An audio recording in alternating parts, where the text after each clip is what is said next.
I guess many of us have been taken a bit by surprise by the sudden shift in the government's response to the coronavirus pandemic. Certainly I have, and if I'm honest, I'm not sure I've ever prayed as much for the authorities and for people in business and public service as I have over the last few days. So how can we respond as a church with wisdom, love, and outward-looking generosity?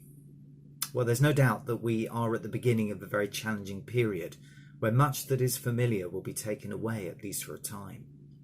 As we face an uncertain future, Psalm 46 has been helping me. It says, "The nations are in chaos and their kingdoms crumble. God's voice thunders and the earth melts. The Lord of heaven's armies is here among us.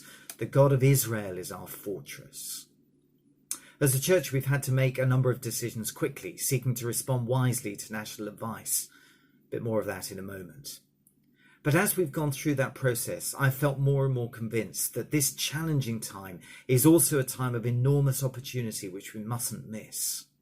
First of all, it's a great opportunity to trust God with our uncertainties and to use the time that we have to invest in our relationship with Him. Psalm 46 encourages us to be still and know that He is God. And this may be one of the best opportunities we ever have to do just that.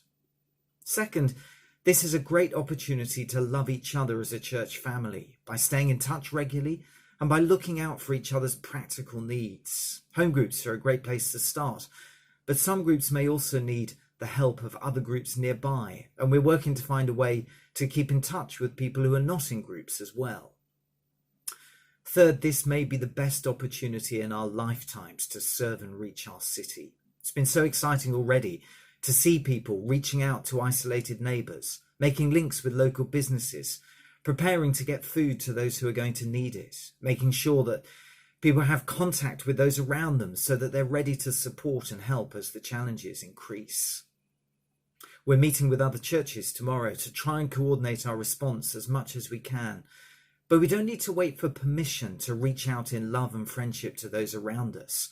Because in Jesus, we have the hope that everyone so desperately needs right now. So as much as we're able, let's take the opportunity while we still have it and before restrictions increase.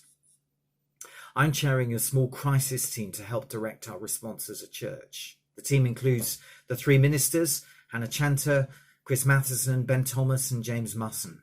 We will meet each Wednesday and remain in touch with each other throughout the week. Our focus is on helping the church through this period to love God, love each other, and love our city.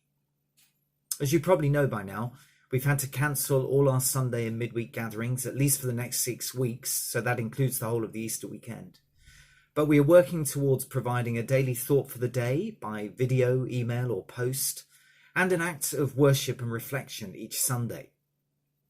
That will primarily be streamed via the internet, but we're looking at ways of making it more widely available as well. Our ministry leaders are also working out creative new ways of continuing to support people in their groups and to reach out to others in this time when face-to-face contact will be rather limited. Finally, a reminder that we are already feeling the challenge of getting food supplies to the most vulnerable people in our city. This is why we're working hard to keep both Basics Bank and Big Breakfast functioning through this crisis, even though Big Breakfast will have to be run on a takeaway basis.